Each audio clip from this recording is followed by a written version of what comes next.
أما عن التعليم والثقافة، لو سألت أي تونسي عن بلده هيفتخر بحاجة جدا: التعليم.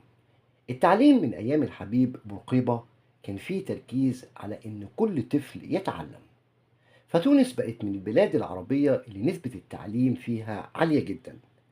والأجمل إن الشعب بطبيعته قارئ. الكتب في تونس لها سوق واسع، والمعارض الأدبية والشعرية بتلاقي حضور جماهيري.